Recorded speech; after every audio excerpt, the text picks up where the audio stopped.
to Wednesday night's episode of the Blitz Pickup. You know who I am. I don't know. I'm tired from today, but we're going to talk about some unfortunate news regarding Kader Kohou and some training camp standouts. Plus more as always. I don't know if everybody's even in a good mood anymore today, but we'll bring up Tony and see what he's up to. Hey, Jess, what's with the doom? What's with the doom and gloom? Like you sound like the people It's in doom and spaces gloom. I earlier mean, today. look at we got injuries on top of injuries, people fighting in spaces. I mean, let's be for You real. can elaborate on that? Spice. What fights? What's going on in spaces? I don't know. You care to elaborate on that? You said it, not me. I'm actually. Do you care? Oh Lord, Sean, don't start. Sean, don't start. This is the blue is not Buffalo Bills, Oh my brother. gosh. Oh God, here goes Mike Betts. Listen, don't let them listen. Mike Betts, come on, you come on, man. You got to get them in check. You got to be on my side, hey, Mike Betts, okay. When you get that red one, then I hope you don't wear it. Since you want to be on their side. But Jess, you can elaborate on what you were saying earlier? What happened? No, I'm just, do you care to elaborate on it? There was some rowdy space going on earlier, I guess. All right. So hey, man, y'all hit the like button. I don't know what to talk about, man. This is nothing but peace over here. Sean, I see you in the building. Just Tone Lou. Hope y'all a blessed day. Hey, listen, shout out to all y'all. Got us over 600. We at 603. So listen, man, road to 700. We on the way. Shake Money, I see you early. Fins up. Everyone, Vamos Gatos, like always. Shout out to Vamos Gatos. Vamos Gatos, to answer your question, it was the Heat. I don't know. I think I did respond to you, but it's Miami Heat. They're gonna win the playoff game before the Dolphins. Who we got? I should be ashamed. They was early and we ain't had the lights, but I seen a bet in there that I'm trying to find out. Hey, Mystic, this is why I mess with you. Shout out to GT chat. If y'all don't know what GT stand for, that's for Generator Tony. Yeah, that's one of my new nicknames. So yeah, shout out to the chat because y'all know I ride for him. I see Nene in the building. Hey, Vamos. Who else? Von Joe in the building. I kind of hide this. My bad. He say, "Yo, what's good, folks? Yo, chat salute to y'all and smash the like button. Smash the like button. There we go. This is my any bets after 7:45. Who took that bet?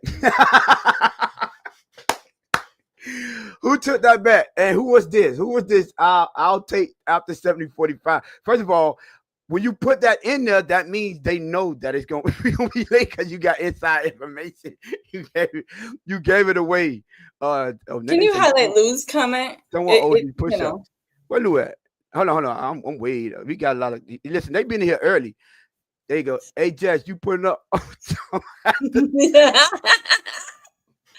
Tone is on site. It's on site. Hey, you gotta elaborate on that. Yo, you gotta elaborate. Oh my God, Blue Clue Tone. Game Boy 305. Shout out, man. When you in the building, I know there's gonna be some crazy stuff going on. Okay, Cap for Life say we're having a discussion on another podcast about sense of urgency right now in this organization. Do you guys on the panel feel there is a sense of urgency? Jess, you want to answer that first? I missed what the question is. So basically, is there basically, do you feel like there's a sense of urgency in the organization? I'm guessing he talk about front office wise and I guess coaching wise. I would say I would hope to think there's a sense of urgency. Is there? Probably not, but I would like to say I hope so. Okay. And yes, I agree with Nate's comment. That's what I was reading when they can go to the Atlanta game, North Carolina. We are a Bible study, a Bible state. Listen, Cap, to answer your question, no, I don't. It should be like just said. Yeah, it should be a sense of urgency, but the way they moving, I don't feel like it's a sense of urgency. Exactly. I feel like they wanna do better, and I think Mike McDaniel wants to prove. Oh, there's a poll in the chat. Y'all make sure y'all hit the poll up. What the poll is? Let me hit that poll up. Do we need to bring in another cornerback? God, doggy, that's one of the questions. Do we need to bring in another quarterback?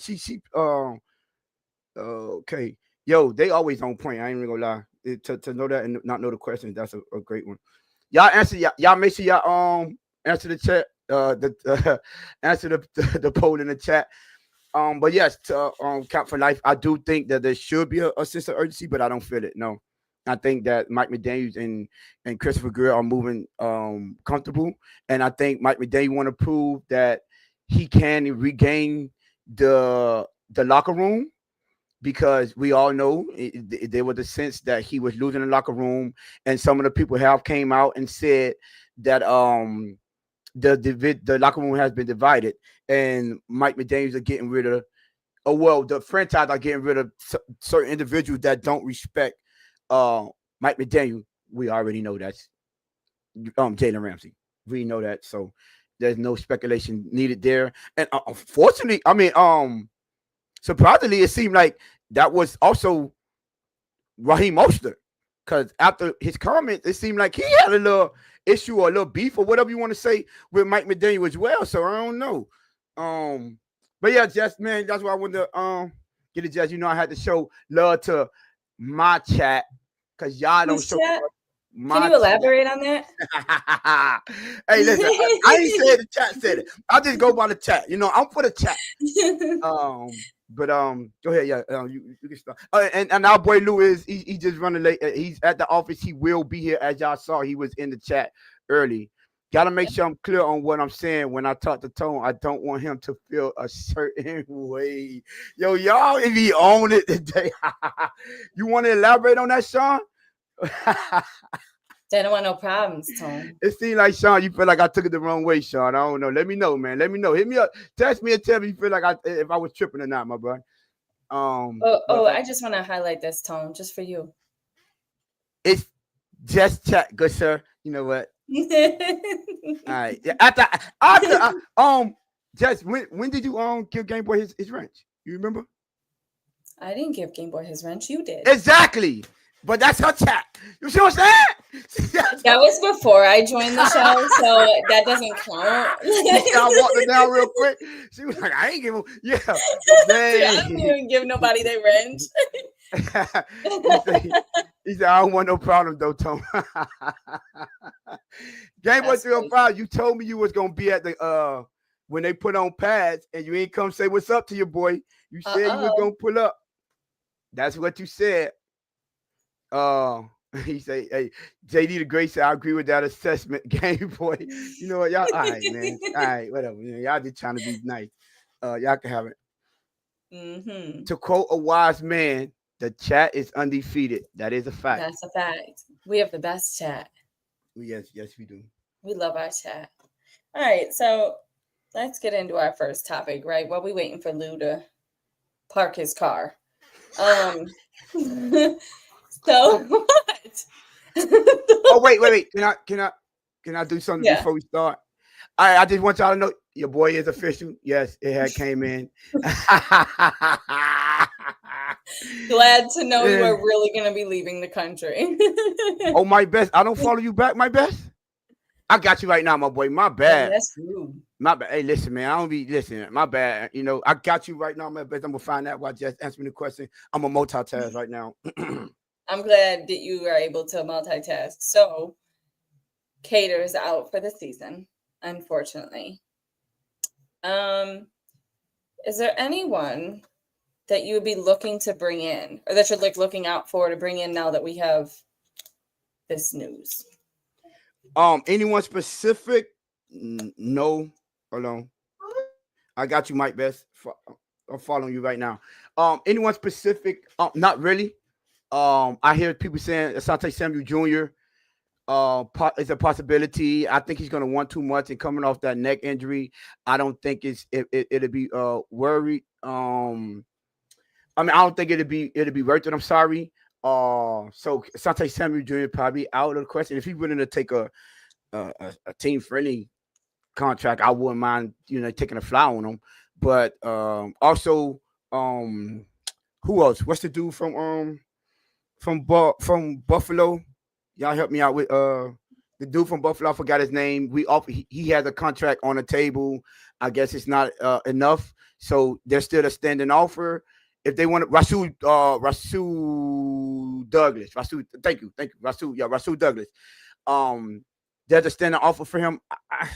I'm not a big fan, but I won't mind, we need all the help we can get. As y'all all know, if I had to take the lesson of the evils, I would take Stephon Gilmore. I know I heard Lou saying it in space earlier.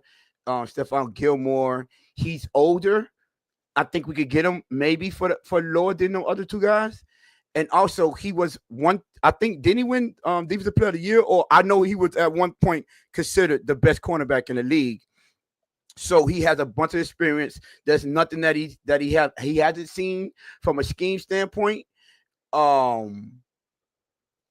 best that I heard Williams is the target. Yes, I asked Neil about that. If there was any truth to that or any traction, he didn't seem to hear anything.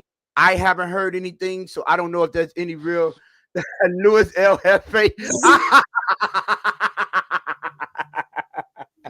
Shout out to Lou in the building. El Jefe. We will make sure. Just you see, it didn't take too long for me to get it right. Thank you. I like to be on bottom on the screen. hey, yo. I elaborated on it. I don't mean to interrupt Tone, but Lou, did you find parking?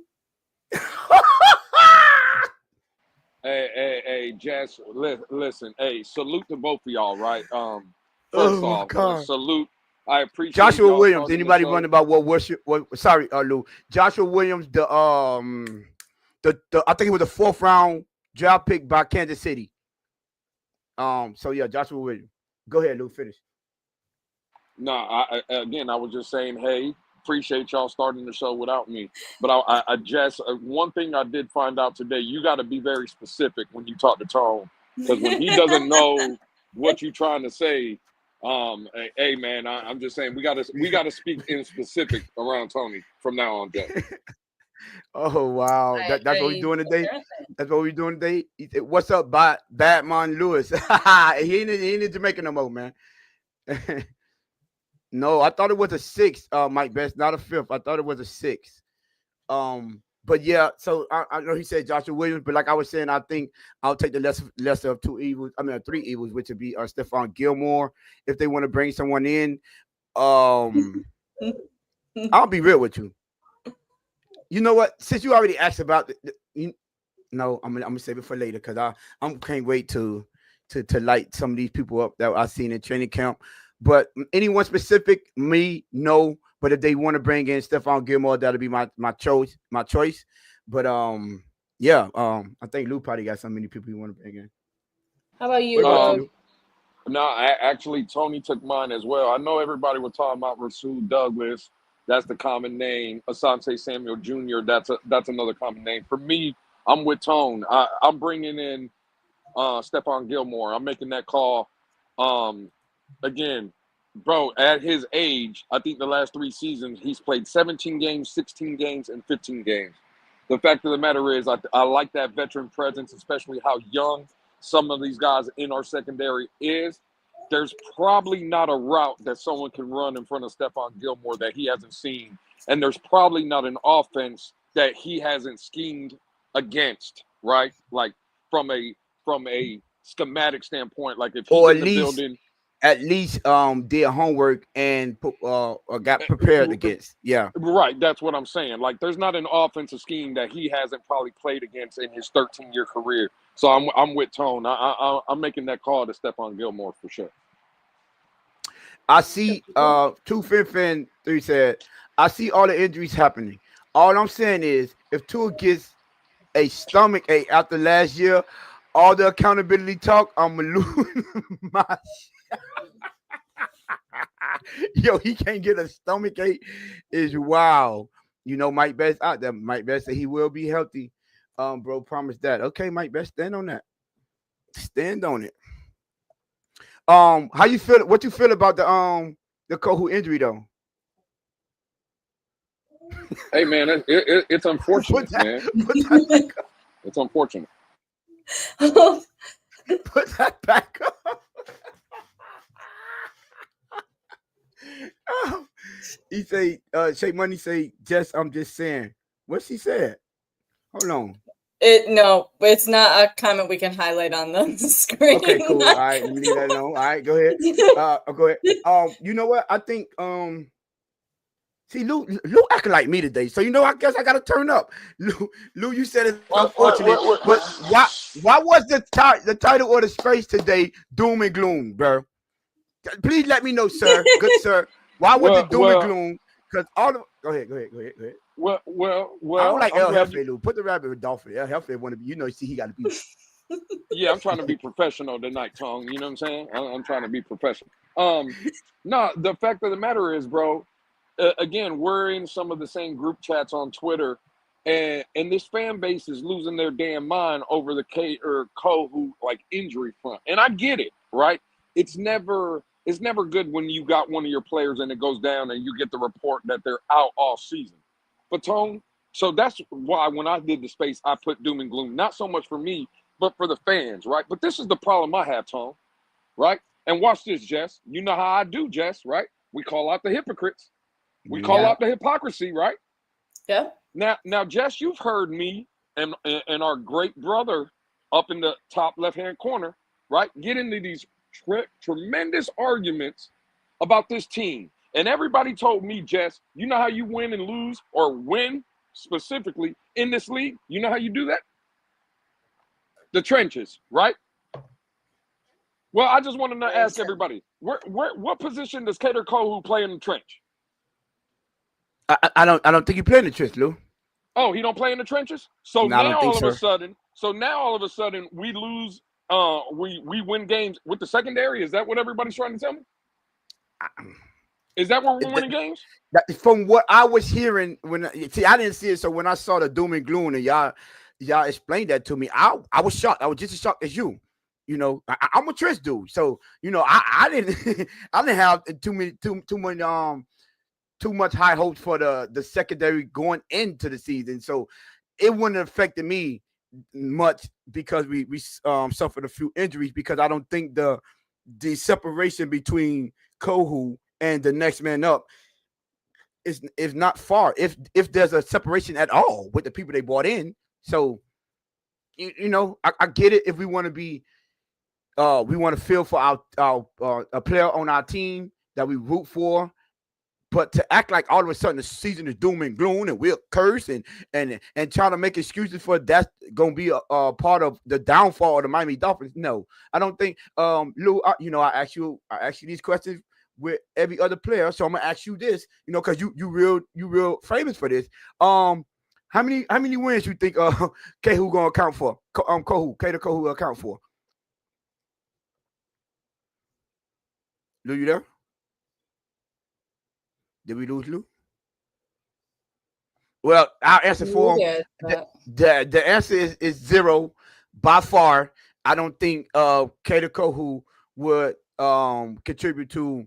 Well, I ain't gonna say he wouldn't account for more wins. Like if he was on a team and off the team, he's not a dude that you bring in Kohou, you might get a game or two victory just off him alone. So for us to Crypto says 17. If you don't, man, let's hear. All right. So what I will say is this.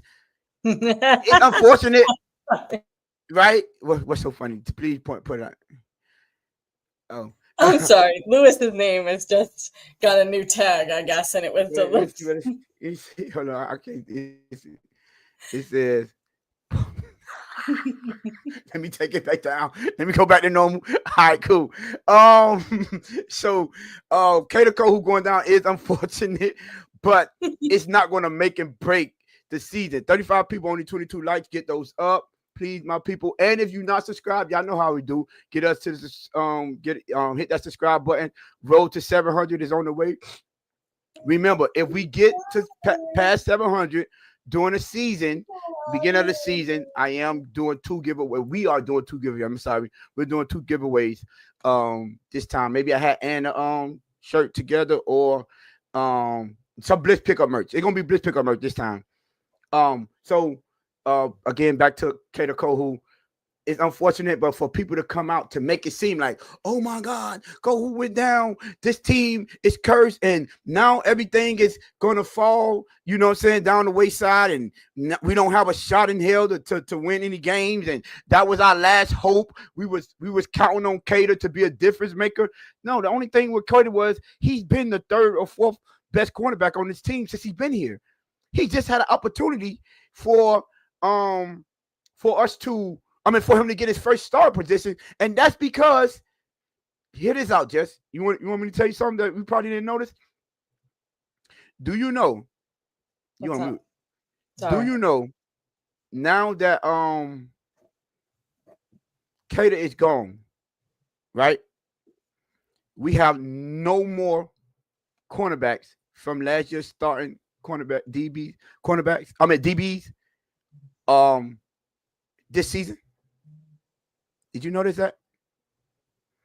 Yes. Fuller, we had Kendall Fuller, Ramsey, right? Yep. Jordan Poyer, Devon Holland. Kader Kohou was the slot.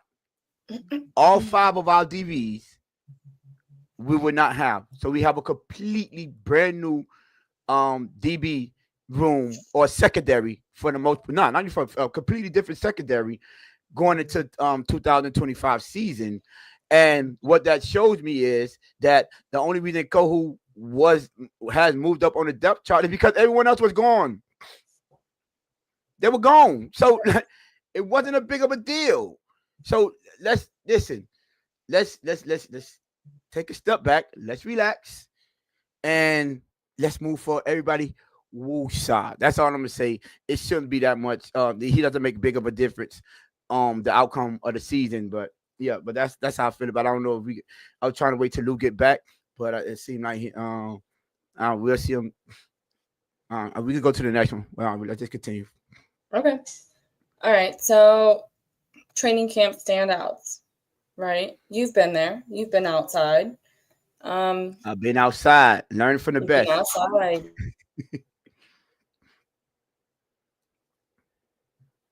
He said, I must be totally frank. I am still optimistic about season. Okay, cool. I'm not mad at it. My fault. My son came in here and asked me something that I have no idea what he was talking about. Okay. Like we got Lou back. Yeah, my fault, man. My fault. I got caught up again, but my fault. Yeah, you good. Okay, Is there anything we needed to ask Lou before going on? No, I don't think so. Well, he answered the question already. To answer your question, though, Tone, how many wins does Kader Kohou get us this season? That you answered it, 0. He wasn't winning no games for us. I said, hey, didn't I tell y'all know what his answer was? 0. Yeah. Like, what are we talking about here? Kader Kohou ain't winning no games for the Dolphins. Mike Best says, Tony, is this the best front seven in practice you've seen since the early 2000s? We'll talk about it later, Mike Best. We'll talk about it. Woosah coming from Tony today is crazy. Yo, y'all gonna let me live? I should have woosah earlier. I got you. Y'all gonna let me live? And did y'all see that comment earlier that Bon Joe said that Lewis and the word professionalism or professional shouldn't be used in the same sentence? Y'all I wasn't gonna bring it up, but hey, man. Hey, that's crazy, man. All right, kid gonna lose. Yeah. Go ahead. Okay, Jeff, be good. You ready? Lou okay. I just making sure. Well, now that Lou's back, training camp standouts. We know Tone has been outside. One by one, there's a couple people that I want to ask you each, like individually, to kind of throw some names out there, right? Kenneth Grant being the first one. How you feeling? Is he like standing out to you? Is he chilling? Is he what's your, I guess, takes on him in training camp right now? Like from what you've seen, because you've been outside. Right, yeah. Obviously, I've been outside, so I'm outside. I ain't gonna let you outside me. You understand me? But So yeah, never I mind. was so we so we was all chopping it up, right? I was at the tailgate. I'm in tailgate, the training camp, chopping it up, and TD asked a question yesterday before today's. He was like, "Hey, is it me or we haven't heard anything from Kenneth Grant? Have you been seeing anything online? Has any other the beat writers been talking about him?" So I was like, you know what? I'm gonna pay attention to him this next training camp, which will be today.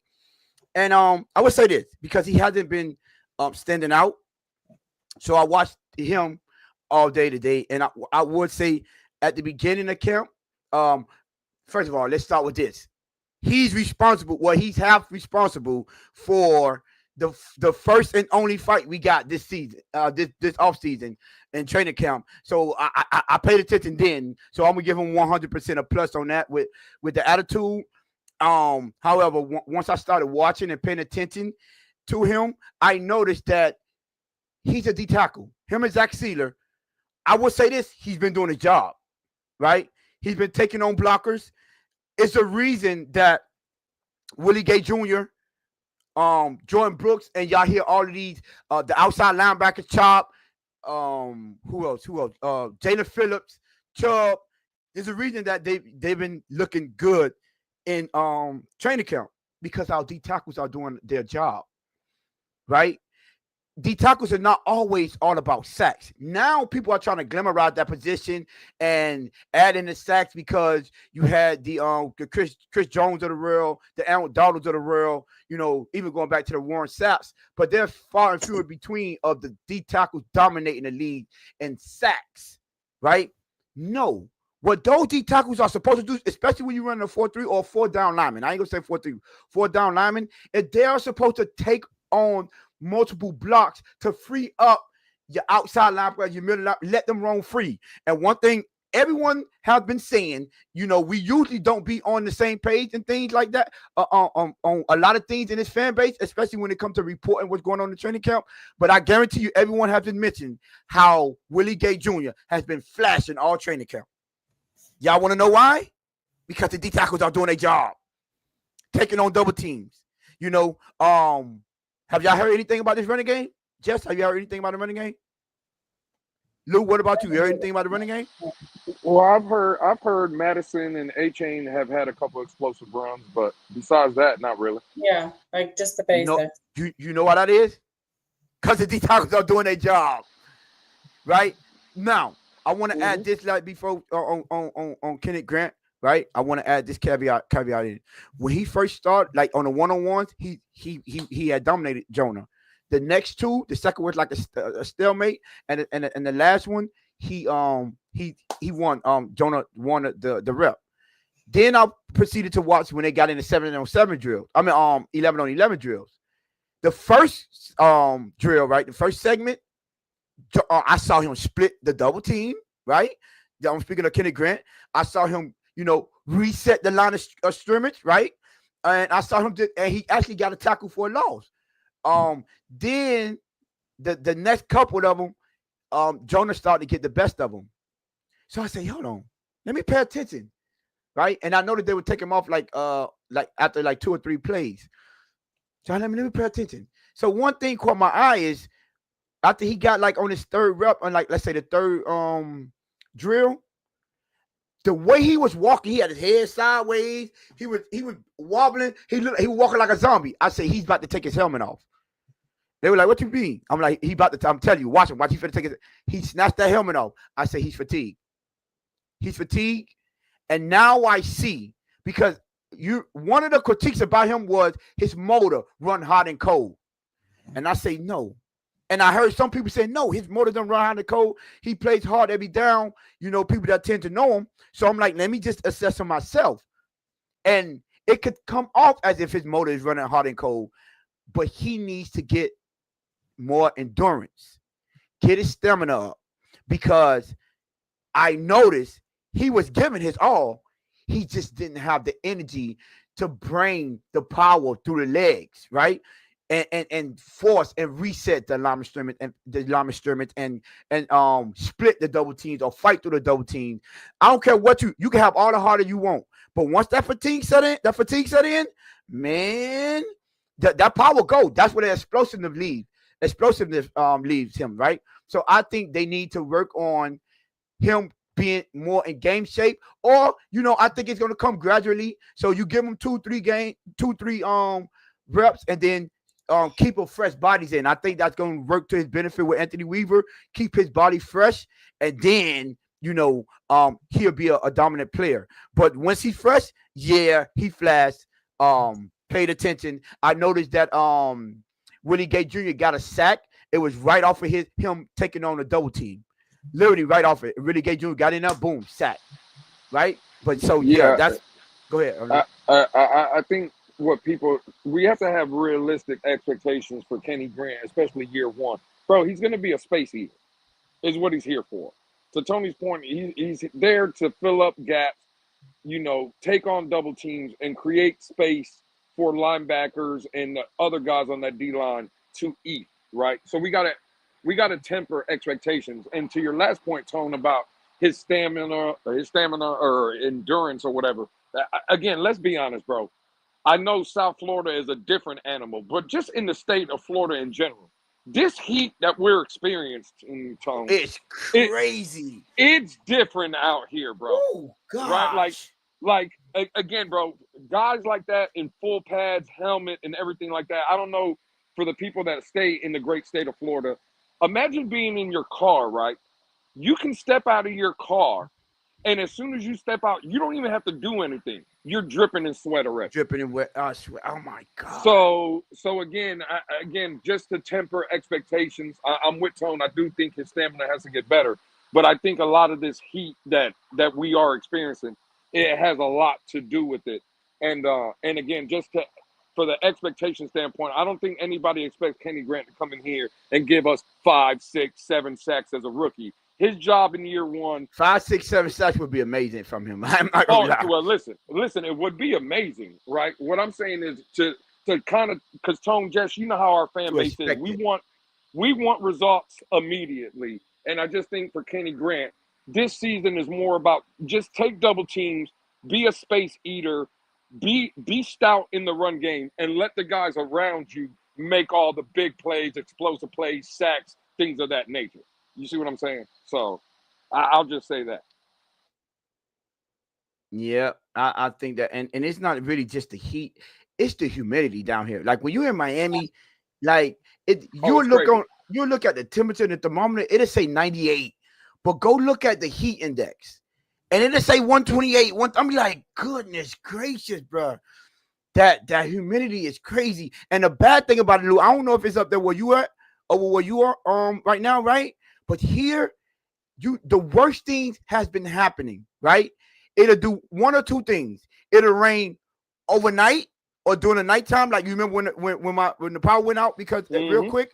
Yep. And so that bring on that humidity because the moisture the next morning, or it'll rain early in the morning, like around 6, 7, no later than 7:30ish, right? Oh, and brutal. Then now the rest of the day it's just humid as heck, bro. Right. I was like, man, it's been like that for the whole week. And I'm like, yo, but so yeah, that do play the factor. He has to get used to it, especially when you're more on the bigger side.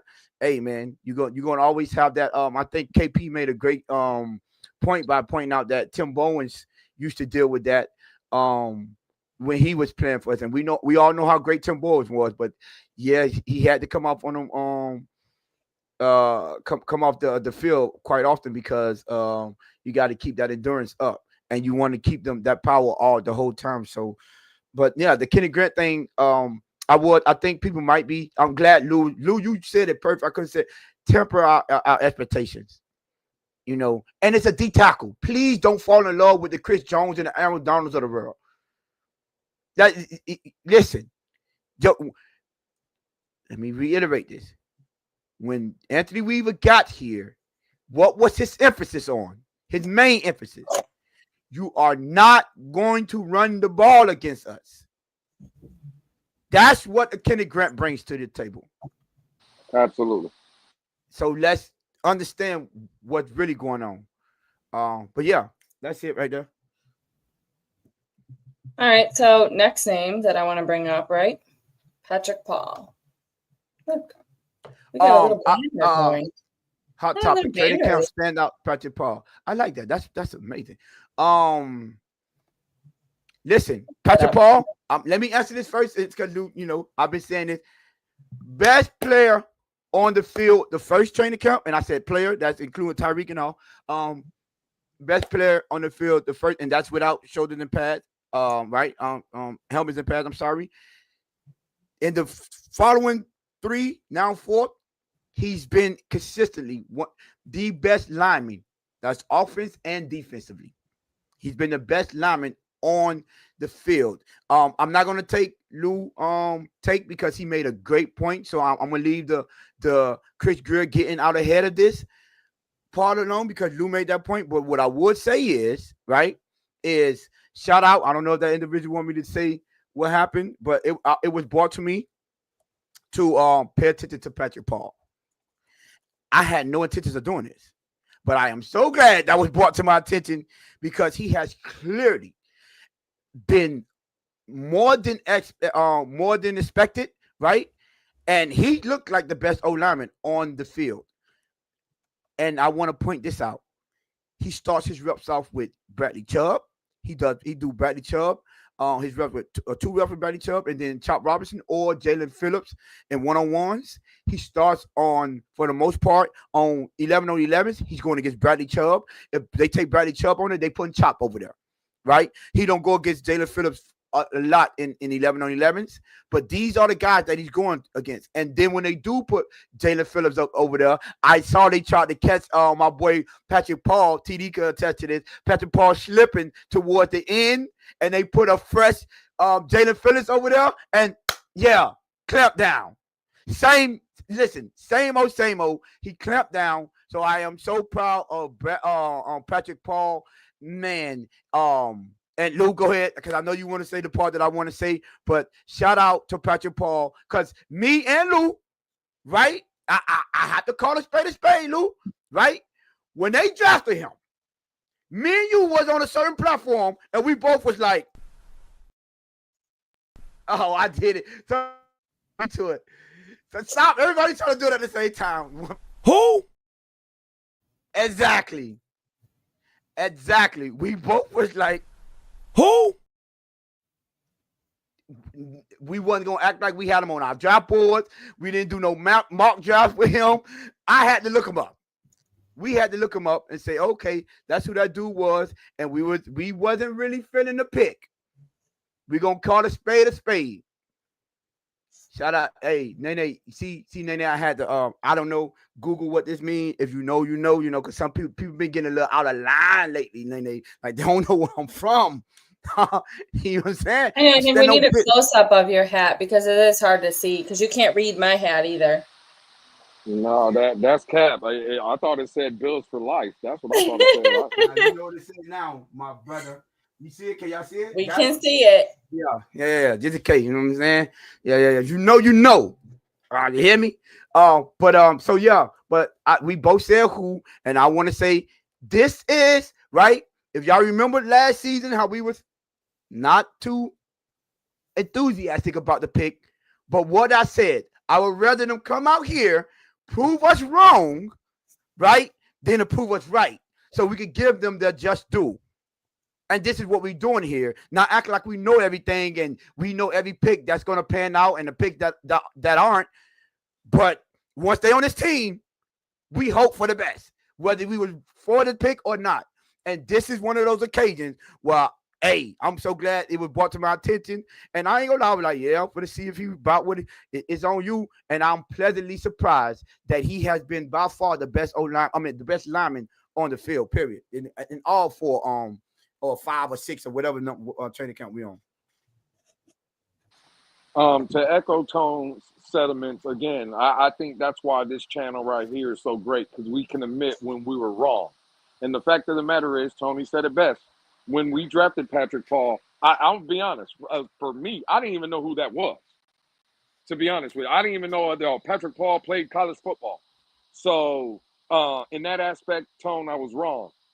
I do want to just say before I get into ultimately what I want to say, and again, Tone, you've been to training camps. I haven't been there. I can just go by things that, you've told me and things that I've heard, this, that, and the third. And I think a big word that we always use in this, community is the word consistency, right? Mm-hmm. That's a big word. Mm-hmm. I'm going to go out on a limb, and at least for me, the most consistent player at training camp has been Patrick Paul. Mm-hmm. That's a On a fact. on on Yeah. a day-to-day basis, right? That's not saying has he lost a rep or has he maybe did a wrong move here and there by hand placement or put the foot where it shouldn't have been or take a first step back or whatever the case may be. I'm not saying he's perfect, but from a consistent standpoint, bro, everything I've heard from you and others, he's been our best player, bro, right? So that is very encouraging.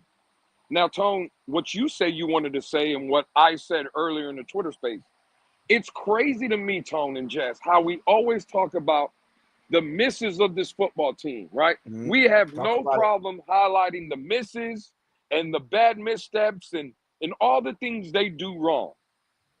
When Chris Grier had the foresight to see that, hey, Armstead is on his last leg, this, that, and the third, right? He went and drafted his replacement.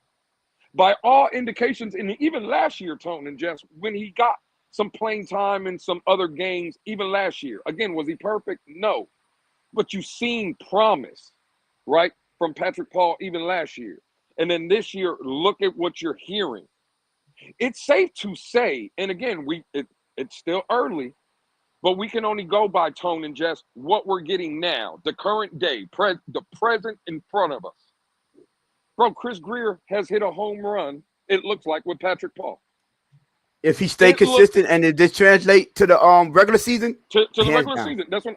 That's what I'm saying. It looks like, and again, I'm just talking about on July 30th, right? Mm-hmm.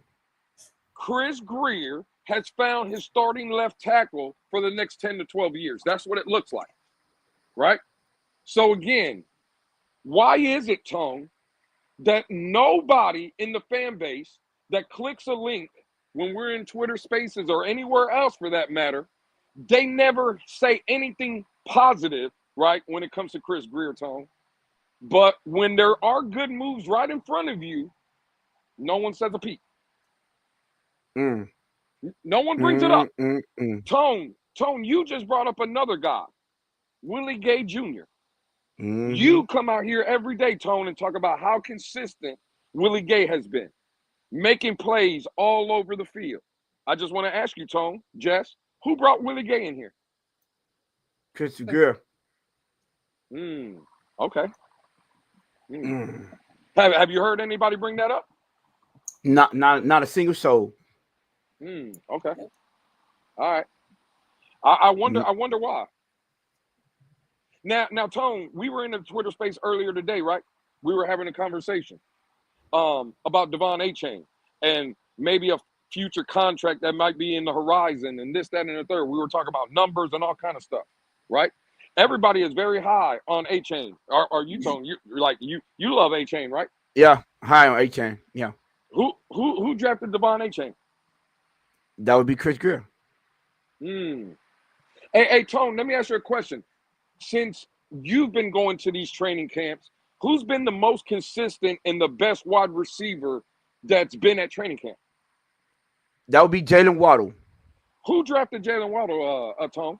That would be Chris Grier as well. I just want to know how many times have you heard, see his game? Again, I can highlight it. You have no problem answering the question. Now, Tone, I just want to see. I'm looking at our chat right now. Are you seeing anybody agree? Nah. Now, Not really. Tone, if we were talking about the struggles of Tua Tagovailoa or the struggles of Mike McDaniel, this chat would be lit up talking about who hired Mike McDaniel and who drafted Tua Tagovailoa and all the other stuff. Where's the praise? Again, I'm asking for a friend. Oh shit. Brad Boss has something. Well, I must be totally frank. Said Chris Grier has been cooking. Brad Boss says, Brad Boss 818 says, not so fast. Essentially, this is the third tackle they've invested in to replace Tunzel. First it was Jackson. What Jackson? Austin Jackson? That's still on the team? Yeah, you can leave that alone. Then Armstead. You talk about Armstead that was playing at an all pro level when he beat him. And now Paul. I'm trying to see are you trying to say that's a negative or I don't know. Okay, cool. But again, Tone, they can't help themselves, but it's okay. Again, we're not going to turn this show into that kind of debate. I'm with you though. It's very encouraging to see what you're seeing and what you're hearing from Patrick Paul. And I think you made a very good point, Tone. He's not going against cupcakes, right? He's going up against Chop Robinson of the world, future young up and coming pass rusher. Bradley Chubb. And Bradley Chubb, Jalen Phillips. And Jalen Phillips. Names that people know, Tone, right? Names that have done stuff in this league, and he's going against people like that on a day-to-day basis. And again, Tone, I haven't been there, but especially when I hear the rumors and some of the things I've heard when he goes up against Bradley Chubb, bro, I've heard things like he's putting Bradley Chubb in a wrestling term. Y'all know what the chicken wing is? Lou. He's hemming people up, bro. That is a very good sign from a left tackle. So again, Tone, I'm with you. It's a positive, and it's good to see that it just seems like the young man is putting in the work to make himself better. And listen, man, I know I troll a lot, and I'll still take my jabs every once in a while with the trenches. But ultimately, it's good to finally kind of get some consistency where we're hearing the trench play has been good on both sides of the ball. So, okay. I see the comment. What I say, Lewis? How can we give our GM praise when we have not seen a playoff win in over 25 years, bro? And again, that's fine. He hasn't been your general manager for 25 years. That's number one. And number two, that's fine. Then I don't want to hear no praise. And this is what I have a problem with, Tone, right? This is where, when I see comments like that, come on, Lou, when will they translate into a playoff win? Okay, cool. And that's fine, right? Now, Tone, on Monday's episode, these are the same people that was defending Tyreek Hill. And I just want to know, where was the playoff wins with Tyreek Hill? Ooh, don't do him like that, Lou. No. You got to do them like that because, again, the hypocrisy is real. So I want to know how many playoff wins and how many division titles does Tyreek has gotten us? 0. Okay, cool. But that's not what I was seeing on Monday. All I was seeing on Monday, you got to give Tyreek a break. He's this, he's that. What, a loser? Is that what he is? Because he's part of the non-25-year playoff drought. He has 3 years of being part of that. Are we blaming him? Wow. No. Am I wrong, Tone? No, go ahead. You cooking right now. Hey, man, listen. You put on the shelf. I'll use a line that I heard today in the Twitter space. Stop me when I'm wrong.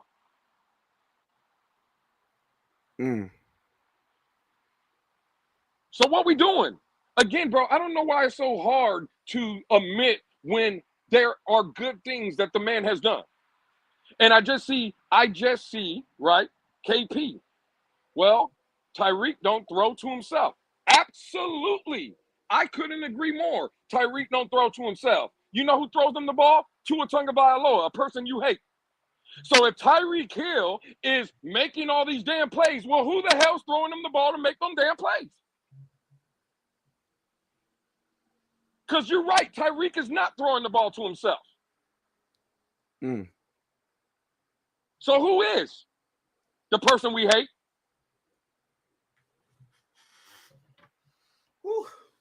It don't make no damn sense. And the fact is, we could play this game all week, all night long. I could play the game with you. I agree again with KP. Tyreek don't throw himself the ball. Well, guess who don't miss no tackles? Chris Grier. You know who don't throw no interceptions? Chris Grier. You know who don't drop no passes? Chris Grier. You know who don't make bad coaching decisions? Chris Grier. But y'all blame him for it.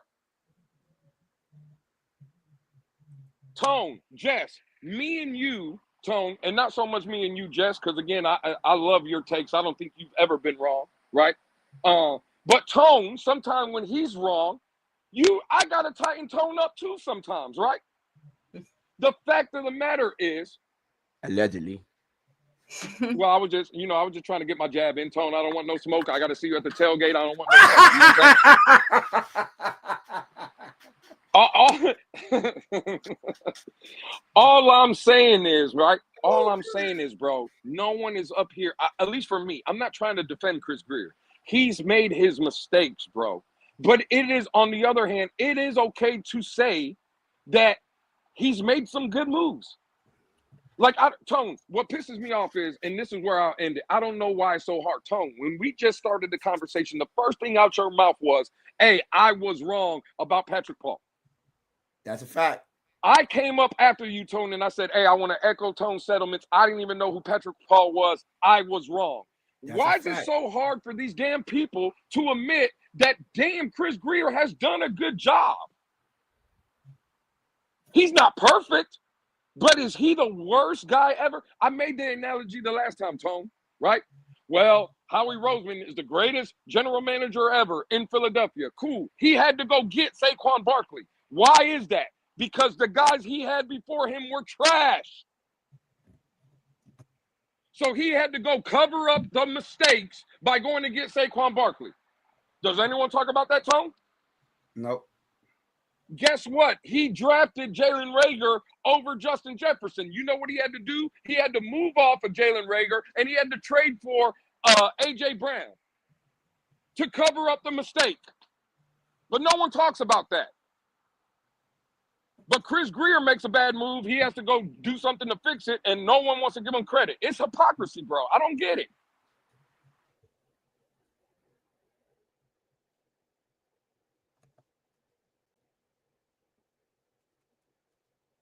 I always knew about Patrick Paul. Yeah, he said I always knew about Patrick Paul. I was ahead of the curve. Me and Neil Driscoll, possibly. Oh, sorry, I just brought up Nate. I saw you brought up that, and I brought up her comment from previously. So Lou, Grier doing a good job getting mentally tough players. Ooh, asking for the chat. Oh, well, no, with the smoke today. Oh, well, again, is he perfect? No, right? But is Jordan Brooks a dog? Yes or no? Is he tough? Is he mentally tough? Tone, I'm asking you. Yes, sir. Jordan Brooks for sure. Okay, cool. Does everybody believe A-Chain is one of them dogs? Yes, I do. Yes, sir. Okay, cool. How about Patrick Paul? Is he one of them dogs? Yes, I feel like he's looking like it. Okay, cool. And now this is the kicker for Nene, because Nene had the comment. Who hired Brian Flores? Who hired who? Oh, Chris Grier. Brian Flores. Chris Grier. That was his choice. Was Brian Flores the right guy? Yes, to me. Did Brian Flores have a tough mindset and mentality? Yes. Cool. So what we talking about?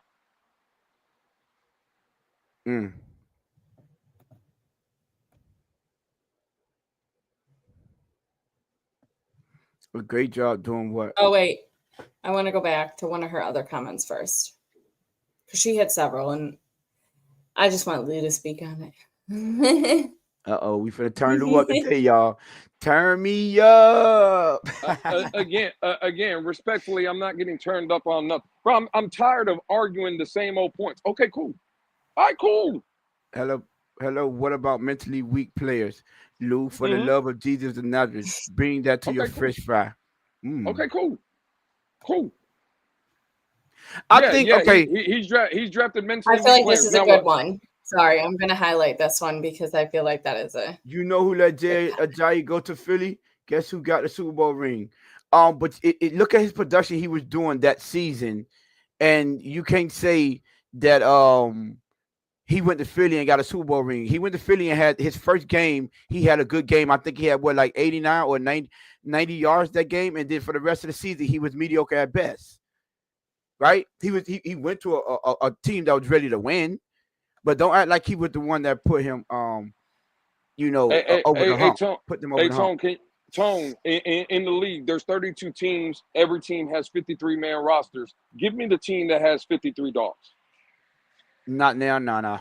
Not one of them. So, none of them. so according to you, then, all 32 general managers have made mistakes and have drafted players that are all not dogs. Is that what you're saying? Is that what you're telling me? Yeah. Okay, cool. Just bring that back up. 60 people in here, Sorry. only 37 likes. Let's go. Apply pressure to that like button. Yeah, y'all hit the like button. And if you're not subscribed, hit that subscribe button. Road to 700. You know, help the channel grow and push this out in the algorithm. Yeah. See, listen, man. We ain't even. I guess they checked I guess they checked day into Joe Robbie Stadium. So 5 out of 4 seasons he has been responsible. I guess they checked them into I guess you mean them into Joe Robbie Stadium. So 5 out of 4 seasons he has been responsible. That literally fired him for being tough. I guess they literally fired him for being tough. Yeah, they fired him for being tough. Again, I didn't bring up why they fired him, right? I brought up why they hired him. I'm sorry, same one. Right? Hit the like Alex hit the PTO. People don't like to hear the comments, right? No one brought up why they fired him. Why did they hire him? Because when the comment was Chris Grier don't hire guys that are mentally tough. Well, he hired Brian Flores that was mentally tough. So I just want to know. Triple S, you going into law enforcement. Don't listen. Don't be like these regular people, Triple S. I thought me and you was better than that. Oh God. What you said? I'm sorry, dude. Go ahead. No. The fact of the matter is, you've seen what Nene said. Well, they fired him, or whoever made that comment. They fired Brian Flores. They fired. Absolutely. That is a fact. I didn't bring up, did they fire him? I brought up, did they hire him? Because the comment before she said who fired him was Chris Grier don't like mentally tough people. Well, when they hired him, they showed a piece about him, about where he came from and him being mentally tough. So if Chris Grier didn't like hiring or bringing in mentally tough people, why was Brian Flores hired then? Answer me that question. Romo Gato say, yo, Lewis, I agree that our GM has done a good job drafting players and signing free agent, but a playoff win would be nice, bro. You know what, Ramos, it would be nice for all of us. Lewis, you might listen. Let me intervene here for a second because I know, once they get on that Lou train, Lou gonna go back and forth. What I would say is, Tone. The problem is, and the last thing I'm gonna say, right, and you can take off right after this. Tone, I just want you to be honest with me and everybody else in here. Jess, you do the same.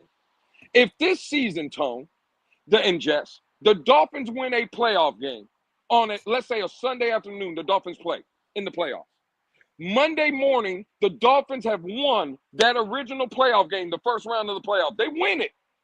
When we open up that space at 8 a.m, Tony, that Monday morning, how many people are coming up here saying anything about Chris Grier? Not a single soul. Okay, cool. Y'all got it from here. Not a single soul. Y'all got it from here. Take off. So what I would like to say is, because I see when people, this is what typically happens, right? Lou point out something good, and then the negative people comes out and point out all the negatives, right? Can someone elaborate on this? Is it mentally tough when you go into a hiding? Wait, hold on, they moved up. Oh, asking for acquaintance. Who went into hiding? I need to elaborate on that. Who went into hiding? Yeah, who went into hiding? So what I would like to say, because I see what's going back, the back and forth. Just because he's pointing out the good doesn't erase the bad, right? And just because you can point, he's done some bad things, that doesn't erase what he's done good. We shouldn't overlook what he's done good just because we want to focus on a negative. That's not always the case, right? Has he made a bunch of boneheaded decisions that we all have, we all dislike? Yeah, my biggest one, and Lou keep on saying, well, if you can't get over that, I can't help you, is I said I'm not forgiving him for allowing Tua to play on that fifth-year option. For not allowing Tua to play on that fifth-year option. I'm not, right? But that don't change the fact that, let's just say he don't make it to finish his career here. But that don't change the fact that if Patrick Paul turns out to be a cornerstone at left tackle, that he wasn't the one that brought him in. If we have Patrick Paul and Jonas Savaiina'i for upwards of 10 seasons apiece, that don't change the fact that he was the one brought them in. Like, we can acknowledge the good without people saying, but you know what, he did this isn't that bad. Because we all know I'm done. I'm not getting over the fact that he has Tua in his building. I don't, but this is a results-based business, so we could go. What happened? H was talking about Alex. I'm sorry. Continue on. I just wanted to make it known. So I see Andrew. I don't know. I don't want to. You talking about the comment out? Oh, okay. I don't want to butcher your last name. He said, "No dancing around it. He's failed. He's a failure." Let me ask you a question then. I see Nene saying this. I see KP throwing up the 100. I'm sorry for taking out whatever that. Y'all can bring that Mudbone, not building from the trenches out, don't win Super Bowl. So here go Nene's on. Here go Nene's. Oh, yeah, there you go. Thank you, Jess. We got to love Grier. He gave us 5 dogs out of 5 seasons. I got a question for y'all. Should we be rooting for Grier's downfall? No, yes. but no, yes. I don't think we should be rooting for his downfall. I wanted to highlight this comment because it said, if we win a playoff game this season, I'll be happy. I'm not happy with just a playoff game, though. Yeah, I'm gonna say that I'm not happy with that. I wouldn't be happy with that. Yeah. I'm just being honest. Yeah. That doesn't. But what Lua was the point that he was making, right? And I said this, right? So I guess I gotta because me and Von Joe got in a heated debate. Shout out to my boy Von Joe about this same topic, right? And what I was saying, which is kind of what's going on in this chat right now, right?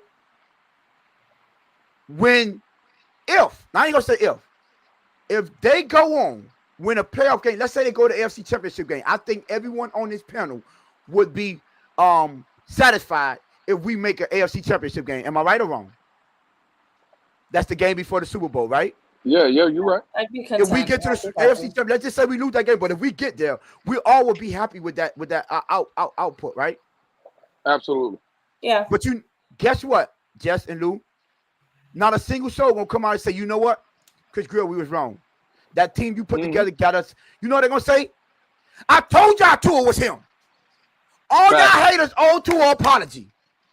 Facts. That's what's gonna come out. I told y'all we needed Tyreek. Facts. Tyreek turned up. Not a single soul is gonna praise Grier. Not a single soul. Facts. But what you are gonna do is praise all the players that he assembled that came into this. So what I wanted to say is, how come the praise can't be as loud as the criticism? Because if all I said was keep the same energy. If you're not gonna praise them when we win, then don't praise them when we lose. Keep that same energy and tell us how Tua, Achane, Waddle, Tyreek, Chubb, Chop, Kenneth Grant, you name it. We could name it, all the team. Austin Jackson, Aaron Brewer, everyone. Keep the same energy, and that's the only people I want to hear y'all complain about. It's the players failing to get it done. Or when they win, or if they start winning, I want everyone to give the GM the same amount of praise. I don't want to hear a single soul talk about Tua and Tyreek. I don't want to know. I want them to say, you know what, girl, that team you put on, they did what they had to do. Girl, you deserve all the credit for what that team has been doing.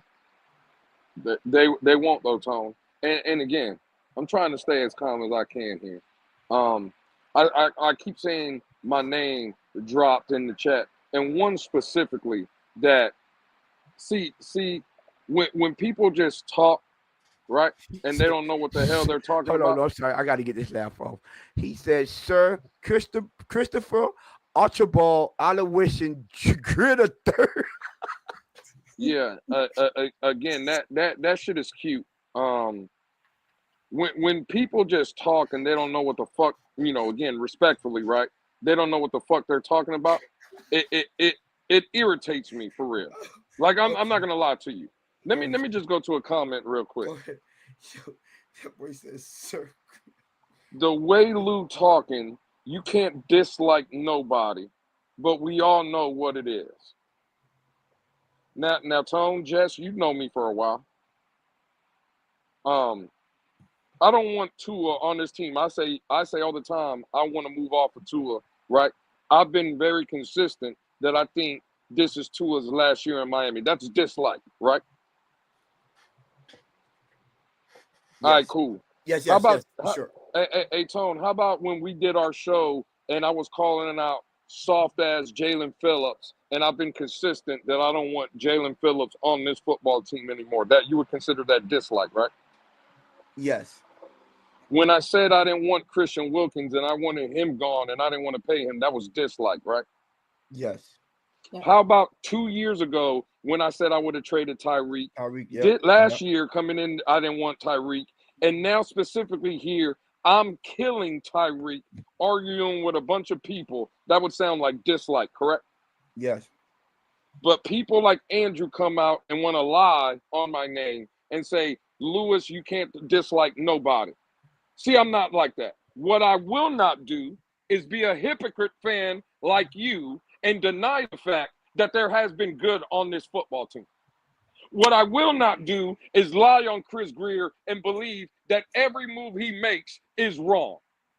Because I'm going to be honest with y'all. And now I'm going to take the gloves off a little bit. For everybody else that's in this damn chat, you know what? Chris Grier might suck.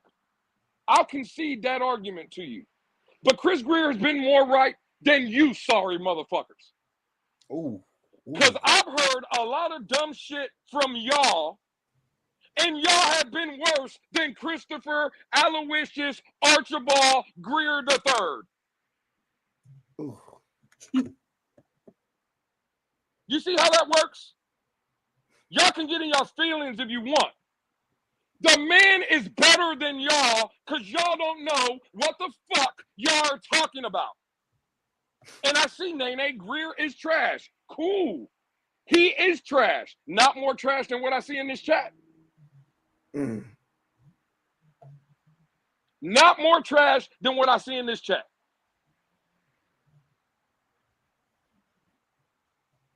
I know we are talking about the Grier segment.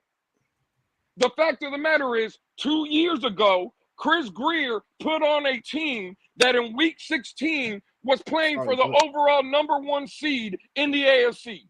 Now, I didn't say week 6 for the people in the back. I said week 16. That's 2 games away from the end of the season. The Dolphins, right, would have won the AFC. Fuck the division. The AFC. With 5 games to go, Tony and Jess, they had a 3-game lead in the division. Was that team good enough to win the division, Tony? Yeah. Yes, was that team good enough to beat the Baltimore Ravens? Yes, they were. You know what happened? Tua Tagovailoa threw interception. Tyreek Hill dropped passes. The defensive players missed tackles. Oh, but who brought them in? Well, damn, again. So Chris Grier has to bring them in, make sure they perform, make sure they catch passes, throw the damn passes. Chris Grier has to do everything?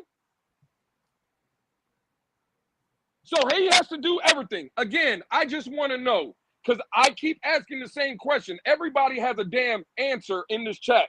They all talk. Tone, your favorite quarterback, these are your words, not mine, is Joe Burrow, correct? Mm-hmm. Yes, sir. Tony, you're doing the show now. Don't go to Google. Nobody else go to Google. Can someone please tell me who the general manager is in Cincinnati? I don't know that. I don't know that. How about the general manager in Pittsburgh? No, I thought Mike Tomlin. Somebody give me the general manager in Jacksonville. His son. I know his son played Madden. I know that.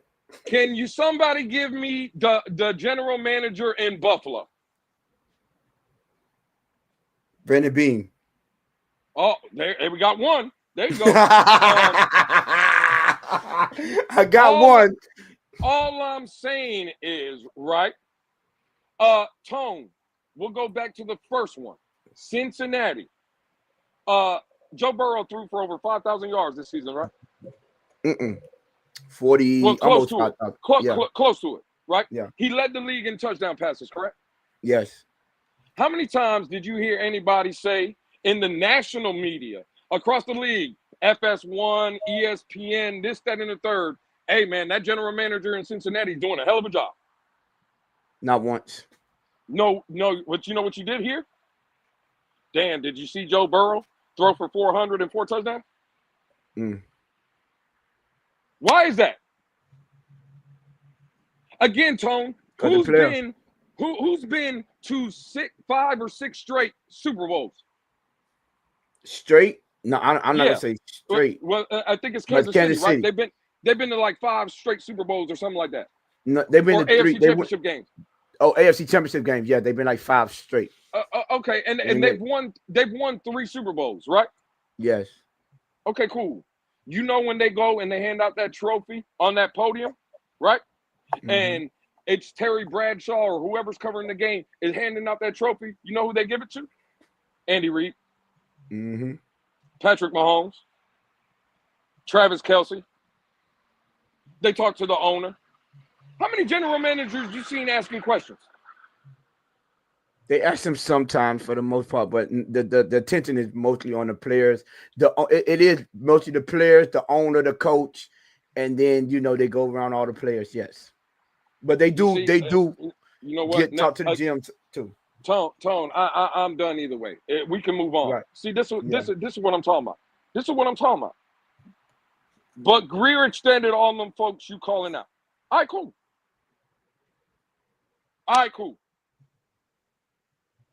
Now, what are we supposed to do with this, Tone? You said move on. Again? But if you wanted to continue this conversation, what do you do with a comment like this? So with that one, I would say I'm not a big fan of him extending them. Either I've criticized him for extending a player that we don't like, that we dislike. So that's part of the critique that we give Grier. However, I think this segment is about, and what you and me, what we're trying to get people to understand is we don't ignore that. We don't run from the fact that, at least, I can speak for myself, right? The fact that he's made a lot of mistakes that I disagree with. But why, right? Can we not also point out the good? Because I'm rooting for him to get it right. I'm rooting for all of his acquisitions and every player that he brought in, all his transactions. I hope that it pans out for the Dolphins. So when I see, some of the acquisitions panning out, we should be able to point it out without everybody saying, well, forget about that. We just want to talk about the negative. This is where the energy is not the same. Hey, Tone, when the Bengals went to the Super Bowl, do you think it was because of the general manager? No, it's because Joe Burrow put on. Okay, cool. And that defense was good. The year the Bengals went to the Super Bowl, now statistically, right, because that's what people love, numbers, right? The Bengals had the worst offensive line in the league, correct? Yes. That would be a failure from the general manager not putting a good offensive line in front of them, correct? Yes, that was a major failure that year. Now, this is the comment right here. See? This is what I'm talking about. The Bengals got to a Super Bowl. And you know how they got there? Because the goddamn players executed. Had nothing to do with their general manager. Not a goddamn thing. Not one goddamn thing did the general manager do to get the Bengals to the Super Bowl. Without Joe Burrow, right, executing and making plays on the field, the Cincinnati Bengals, there's nothing the general manager could have did. But he brought Joe Burrow in. Stop. Cool. You know how I know things and people don't know what the fuck they're talking about? Tone, what do they always say about the Chargers, right? The Chargers got a great head coach now in Jim Harbaugh, correct? Yes. That's what everybody. Yes. That's what everybody says, right? Yes. Did they win the playoff game this year? Nope.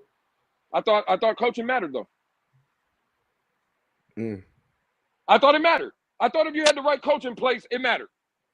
See The Chargers should have won though.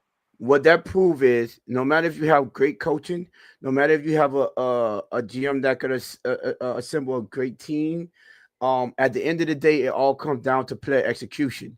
So when you get in the playoffs, that same guy that Jim Harbaugh was protecting and took the ball out of his hands, and he was the most efficient because he had his less attempts in his whole career that he played a full season. That guy still had to win in the playoffs. You can't hide in the playoffs. So when it all came down to it, Justin Herbert was the downfall, because teams like they're gonna make you beat us with your less talented unit. So whatever you lack, whatever the position or the spot or area that you lack in, they're gonna make you do that to beat them. That's what Kansas City made Philadelphia do. Saquon Barkley was running roughshod in the league, right? But in that Super Bowl, no, Jalen Hurts, you the weakness. You gotta beat us. Quarterback, you have to be the defining moment, the definitive difference maker.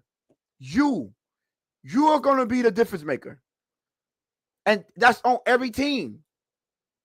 So I'm sorry. However, even though I agree with the people that criticize it, because I'm one of the biggest ones that criticize Chris Grier for Tua extending him, but I'm gonna take a page out of Lou book. I got over it, because there's nothing me talking bad about him, hating on him, that's going to change the fact that Tua is here. But that don't mean I'm not rooting for the rest of the team to pan out. You know, I always say, well, my mind said it. I'm like, listen, I get it. I don't think Tua is good enough to win, but I want to see. Remember, Lou, we had this debate. I was like, I want to see these young guys start developing. So when we do get the quarterback in here, I want the team to be ready for him. I don't want to have to go through what most teams, like how Washington Commanders was, where you got the quarterback, but you see the rest of the team wasn't ready. So now look how many acquisitions they made this offseason to put a team around Jaden Daniels.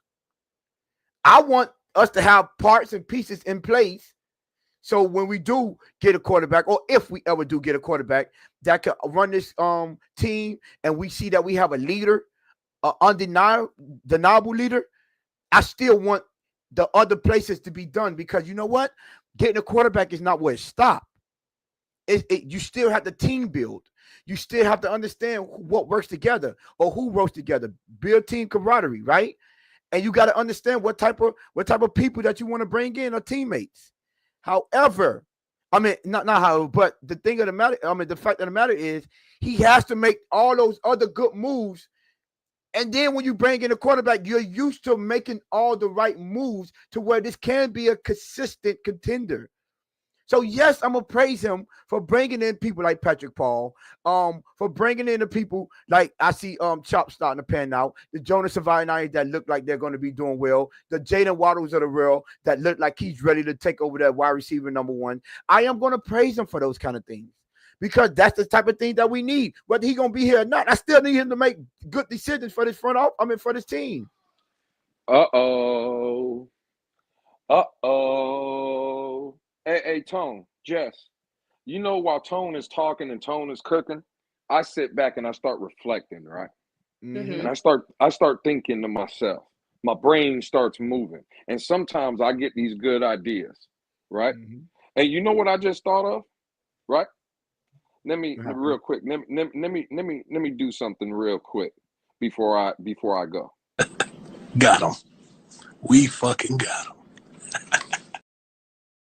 We haven't used that one in a while. Yeah, we haven't used that one in a while. You know, these same people that are talking about how trash Chris Grier is and the general manager, this, that, and the third, their favorite quarterback ever of all time was Dan fucking Marino, right? You know what they tell me, Tone, all the fucking time? Not this again. You know what they tell me all the fucking time, Tone? We always had a chance to win with Dan Marino. They love Dan Marino, right? But you know what they say? The general manager was trash. They blame the general manager, right? Now, again, I thought, though, that players, they don't mean nothing, and it's all because of the general manager. I just want to know why y'all love Dan Marino so much, then. Why y'all love him so much? Again, if general managers win and lose football games, then why the hell do y'all praise and want a statue of a guy that couldn't overcome his general manager? Why y'all love him so much? Now we hitting below the belt. No. It's not hitting below the belt. It's called call out the hypocrites in the damn fan base. That's what it's called. It's not called hitting below the belt. It's called hitting the truth. And the truth hurts sometimes. So again, talk to me about who, a matter of fact, Tone, who the hell was the general manager when Dan Marino was playing? Was it Joe Robbie's son or Dennis Hickey? I don't know. Nobody cares. Because you know why? The general manager don't matter. The fact of the matter is everybody in this damn chat had a hard-on for Dan fucking Marino, right? They didn't care about the general manager. What they cared about was watching Dan Marino go out there, throw for 350 yards, 3 touchdowns, and lose on Sundays. That's what they cared about. But now all of a sudden, oh, it's the general manager. They win games. They do this. Stop. Players win games. And I can admit, our players now are not good enough to win playoff games, just like Dan Marino. 8-11 in the playoffs. Was it the general manager or was it the players? I want to know. Who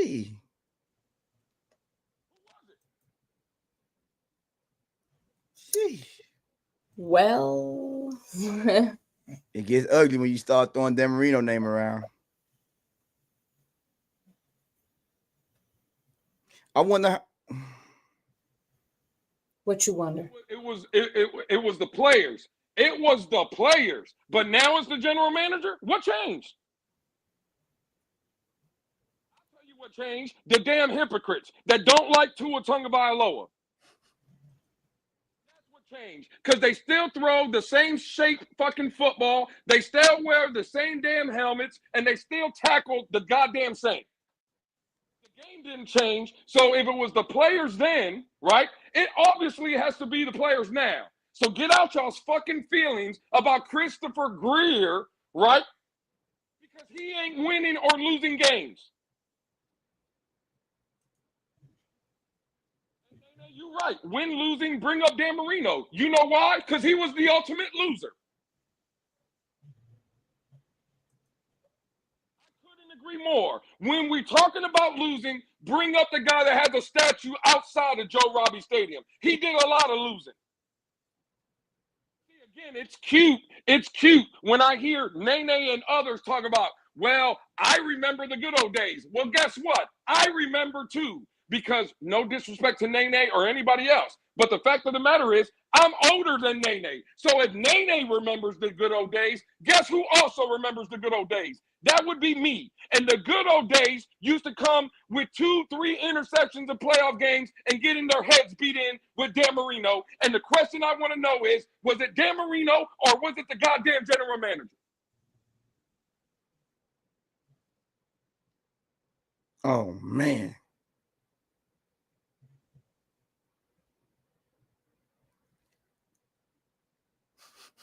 Save Chris Grier. Get him up out of here. The problem I have, who you bringing up? Who again, don't tell me fire Chris Grier. Who you bringing in? Hey,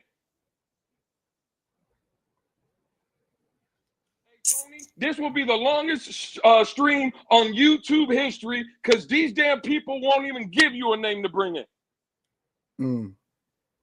But all they want to do is talk about firing. Did get a Super Bowl appearance. You know what he did in that? Lost. And then he played another 16 years of never getting there again.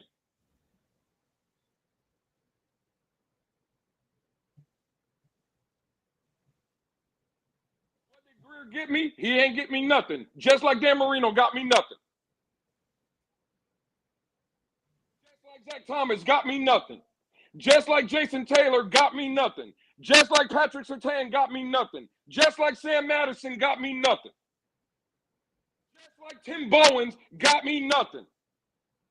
Just like Daryl Gardner got me nothing. You want to keep going? We can do it all day.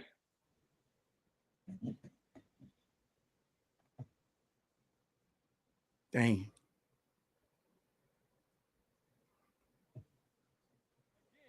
Andrew, I'm confused. So, Lewis, you want to keep Grier? I could care less if we keep him or not. I'm just trying to highlight to people that whether Grier is here or not, do you think over the last 5 years, and let's just keep it 5, with this current quarterback and current players that we've had, if Chris Grier is gone, are we winning a playoff game?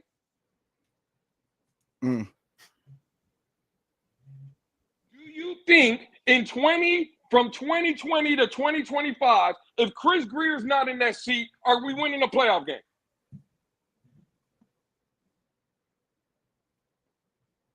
Hard to Yes. say. Anybody? Are we winning?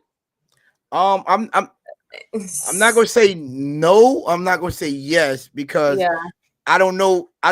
Like between I don't know if that GM picks Tua, and I also don't know if they extend Tua. So I can't say a definitive yes or no because we both can agree that I think the biggest issue with this team has been Tua. So I don't know. My best, I gotta keep it real, bro. I'm just saying. He said Tony with the 2-8. My best. Let me ask you a question. What's the biggest issue with the team? If you don't think Tua has been the biggest issue of the team, tell me what has been our biggest issue with the team. Speaking of, you done? I didn't even get to my point. Hell no, I'm not done, Tony. Hell no, I'm not done. Where is it at? Let me go see if I can find it. Where the hell is it? Go ahead. Do your thing, my boy. Where is it? Let's see if I can find it. I got a nice little stat for you. Mike Best said offensive line. You know what, Tony? Mike Best, I got video. When I find it, I'll go ahead. Go ahead. Mike Best, I got videos of Tua's turnovers and his interception, and I believe on only 2 of them was because he was under pressure. I'm just gonna say that. But see, I was I found it real quick, Tone. Go ahead, Luke. Go ahead. Real quick. See, again, Tone, what do I get known as? Oh, he's a bully, right? He's this, he's that, right? Ain't that what people say? Yeah. All right, cool. Let me show you again how they say it, right? And Nene even says, this is the reaction. I still love him. Again, Nene, cool. I love you too. You know that, right? But the fact of the matter is, Andrew, when you don't agree with Lewis, this is the reaction. Oh, so it's just me? Now, Tone, I just want to ask you. And again, Nene, this is no shot. I'm telling you, I love you too. Now, Tone, you've heard Nene in Twitter Spaces, though. When people don't agree with her, what's her reaction? She go off. Again, when people are having a debate and we're disagreeing, what is people's reaction? They go off. Cool. But now it's a problem. It's only Lewis. When you disagree with Lewis, no, it's called debating. I don't agree with y'all. Y'all don't agree with me. Cool. We keep it pushing. But I just don't like when you don't agree with Lewis. Well, again, when you don't agree with Nene, I've seen it personally. She gets in her feelings, and her reaction is just like what you're seeing in me. It's called debating. I don't like when we do that, though. Go ahead, Tom. Do your thing. You don't think Tua has to worry about the offensive line, Tony? I don't think the offensive line has been as big as an issue as everyone makes it out to be. See, we have the luxury of going back and watching the games and going to watch Game Boy. You hear all the time, even for the Wednesday segments. The main thing that me and Lou point out, what do we point out for the most part when we point out Tua? Look at that pocket. We point that out all the time. Lou, is that a clean pocket? Hey, Tone, do you think that's a clean pocket? We point that out all the time because people make it seem like it's just like the offensive line is just trash. Mike Best say when there's inconsistent line play, Tony, even when there is inconsistent line play, Tony, even when he has time, he can't trust it. Mike Best, you know what? Lewis asked me who my favorite quarterback is. We already know it's Joe Burrow, and he just pointed out with the worst offensive line in the NFL that year, he went to a Super Bowl. Mike Best, a Super Bowl. He didn't make a playoff. He didn't win a playoff game. He went to a Super Bowl, sir. So I'm sorry if I don't give Tua an excuse because he feels like he can't trust the offensive line. Now, hey, you know what, Tone? I'm sorry, real quick. Go ahead. No, I just want to highlight this. Lewis Jones, first of all, I'm sorry that you even spell your name like that because that shit is terrible, by the way. But Lewis Jones, no, I might suck, but really your life sucks. Because you know why? In my life, I don't go around worried about what Lewis Jones is saying. But since I suck, guess what you're doing with your sorry ass life? You're sitting here listening to me. With your sorry ass life. Tone, again, I'm sorry. I know we don't usually do this, but again, idiots like this, right? Lewis sucks. Well, again, I'm sorry for your sorry, weak ass life that you're sitting in your drawers, sitting in your mama's basement, listening to a guy that sucks. So, Mike Best,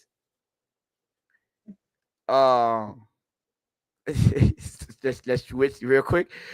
Mike Best says, Dave, Joe Burrow is top 5. We aren't comparing him to Tua. He's better than Tua. That's the problem, Mike Best. Joe Burrow went first overall in that draft class. Tua went number 6 overall. That's who we supposed to compare him to. And this is the problem when we evaluate this team. How can you sit there and say don't compare him to Joe Burrow? Don't do that. Yo, Lucy, this is a problem. Look, our chat is vicious. Get him, Lou. Love the show. Oh, I'm not bringing up Joe Rich. Oh my God, it's Joe. a fact. It's a fact. Oh, that dude's probably sitting somewhere in his mama's basement waiting for her to cook his meatloaf, and he's sitting here talking about Lewis sucks. But you sitting here with your dumb ass listening to me. What that sound like, Tone? Hey, Tone, Jess, if you think someone sucks, would you sit here and listen to him? No. Now, you know why, Jess? Because your life don't suck like Lewis Jones does. Goodness gracious. Burrow is his period. That's a fact. Dino Nuggets. Dino Nuggets, not meatloaf. Elvin say not the meatloaf. Hey, listen, man. Let me switch. I was gonna finish this. We already hour 30 minutes. I wanted to address something because I was listening to I was going around this podcast and Lou, you know this Tua was 6-5. Y'all remember that? Last season. Absolutely. And somebody say 5th, Tony. The 5th what? I plead the 5th, I guess. Tua was 6-5 last year. So 11 wins. I was listening to Miss Finn's earlier. Her and Big C was up there, and they kept bringing up how much better the offense was with Tua. Mike Best, I hate to do it to you because you reminded me. I wanted to show y'all that Tua is the problem, because y'all like to praise him when he got back, and y'all like to know that you said we drafted him 6th. Oh, 5th. I'm sorry. Oh, okay. Yeah, Justin Herbert was 6th. Sorry, y'all. Yeah, we dropped him 5th overall. Appreciate y'all. See the chat, y'all on it. So the thing that came up was how many points we averaged when we averaged 24 point. I wrote it down 24.1 points a game, right? And I said, you know what, we did. Seemed like we did so much better when Tua. It seemed like Tua had an amazing game. So I do my deep dive, and yeah, we've been lied to. So I like to point out the same thing that we've been saying about Tua is the same thing that happened last season. In the games that we scored more than 24 points, right? I'm going to tell you the games it was. It was Arizona, we scored 27. San Francisco, we scored 29. The New York Jets, we scored 32. New England, we scored 34. Las Vegas Raiders, we scored 34. And Buffalo, we scored 24. I'm at 27. Do y'all want to? Did y'all notice anything about those teams I named out? I'll tell you. All of them except for one was over 500. I mean, under 500. I'm sorry. All of them were under 500 except for one, which would be Buffalo Bills.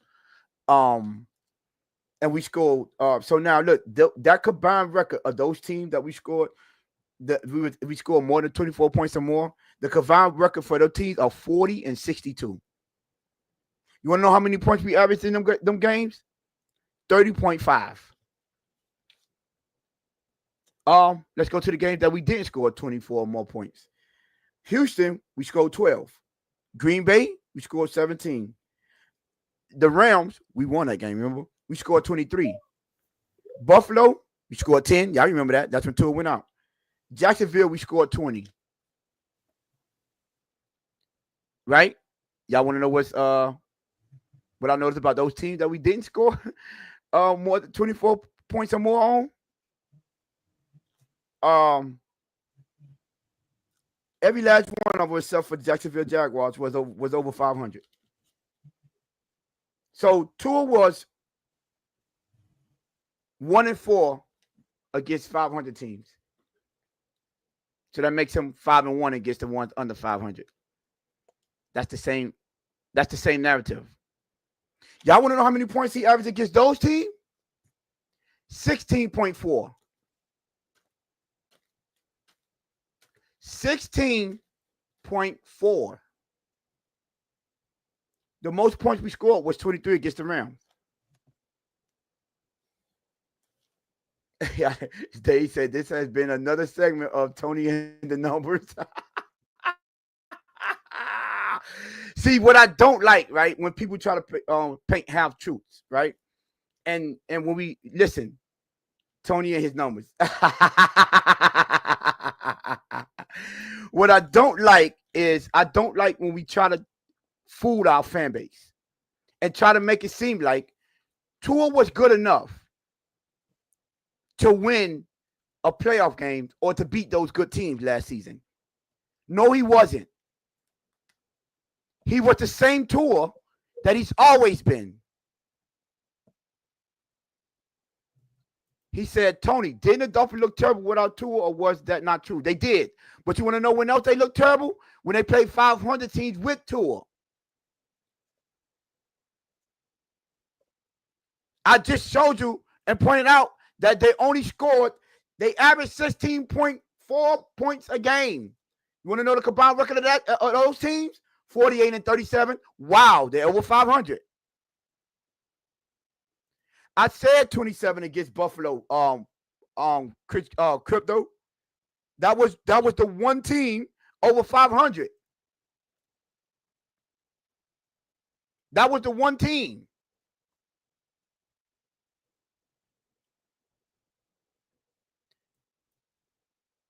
You don't. I know you don't.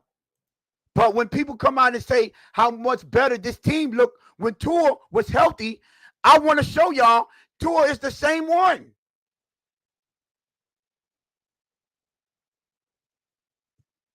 I'm not talking about that season, Game Boy 305.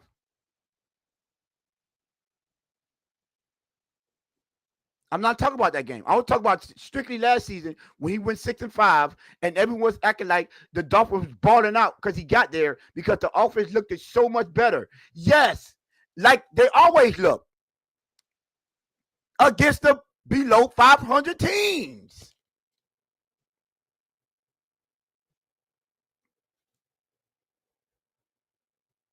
Sorry, but this is the truth. These are the facts. So you know how they say numbers don't lie, but they could be misleading? Yes, they were trying to mislead this fan base by trying to say, oh, the Dolphins average 24.1 points a game when Tua was starting. Yes, against the tomato cans. That's when we average. But when we played them teams, let's see. Houston, Jess, Lou, did they make the playoff last season? Houston, Texas? Yes. Green Bay, Jess, Lou, did they make the playoffs? Yes. Yeah. Los Angeles Rams, Jess, Lou, did they make the playoffs? Yes. Yeah. Buffalo Bills, did they make the playoffs? Yes. Of course. Jacksonville, did they make the playoffs? No. No. Lou was just up and telling y'all, we're not going to play, well, there was earlier, we're not going to play the New York Jets, the Arizona Cardinals, the New England Patriots, the Las Vegas Raiders in the playoffs.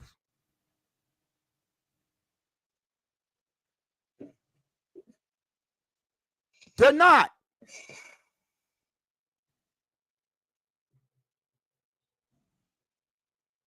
But let y'all tell it. Tua was balling out.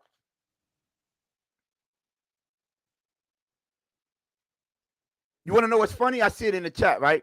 I don't usually address them, but I'm going to tell you. I see people, every time we point out and we rebuttal the lies that they spew about Tua, now you want to bring up defense and special teams. I ain't hear not one a single soul bring up defense and special teams when they were saying how the Dolphins was averaging 24.1 point a game when Tua came back.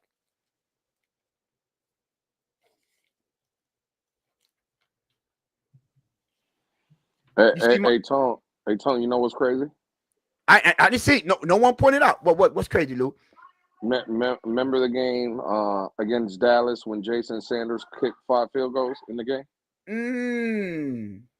That you know, is.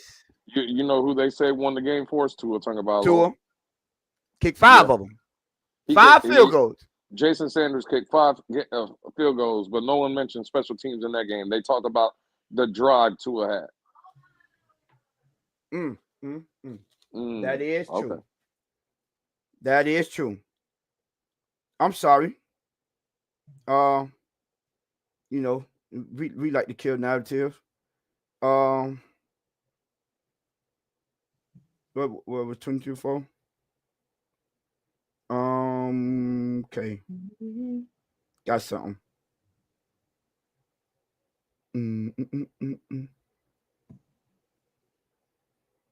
Let's see his let's see if we could pull this up real quick. Let's see if we could put it up real quick. So here we go. Houston, the Dolphins gave up 20 points. Green Bay, it was 30. The Rams, it was 15. Buffalo, that one was 30. Jacksonville, it was 20. So somebody said, what's good with putting up 24 points when the defense gave up 30. They only gave up 30 in those games that he failed to do that. They only gave up 30 twice. They only gave up 30 twice. So if they would have scored the 24 against Houston, we would beat them. We would have beat them. Y'all know that, right? Y'all do know that, right? That was the difference in making the playoffs or not. That's all I'm saying. I'm just trying to figure this out. Now, we ain't got to mention all the time they held the sorry teams to 15 and 19 points. We ain't got to mention that. And I might add, you know, even though they did score 27 against the the Arizona Cardinals, Our defense only gave up 26. I'm just saying. Y'all can play those games with people that just gonna sit there and let y'all lie. But when y'all want to try to throw out these empty numbers and think that I'm not gonna go fact check you and let you know, no, that don't work around here.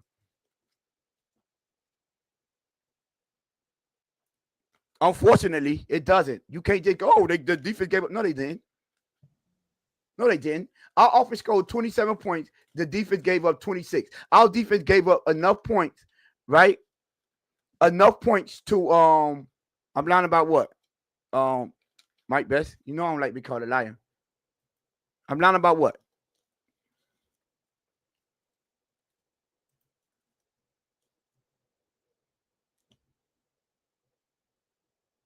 Nobody said. We just said you don't have to score 30 to win. Oh, really? Let me see if I can find it for you, Mike Best. It was up there. Y'all, see, when you start talking facts, that's when they start. Here you go. I usually don't put these up, but here you go, Mike Best. Don't ever call me a liar ever in your life. What's good is 24 points if your defense is giving up 30. Don't you ever call me a liar, my brother. There's a reason why I don't play that game. No one will ever call me a liar. One doesn't like to be called a liar. That's a fact. Ever. I would never make up something just to win an argument. That serves our team no purpose.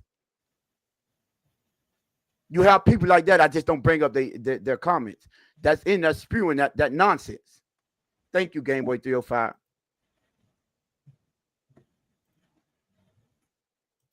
I would, but trust me, I would never just spew something out like that. No. I'm just saying, let's just keep it real about the team. If we want to do that. See, I know yo, this man Triple S is crazy. All I'm saying is, right?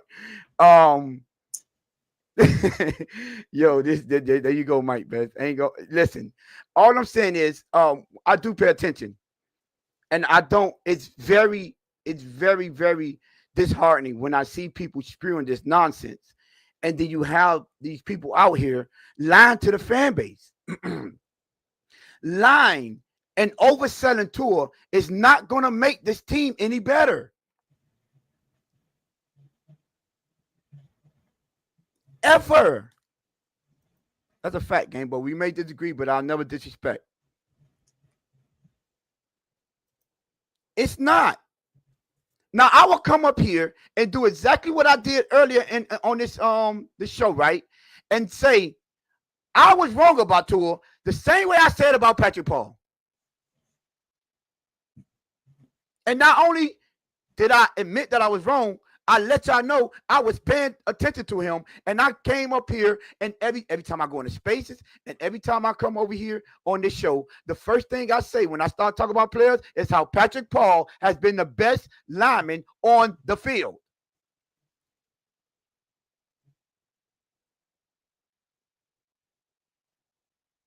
That's what I do every time.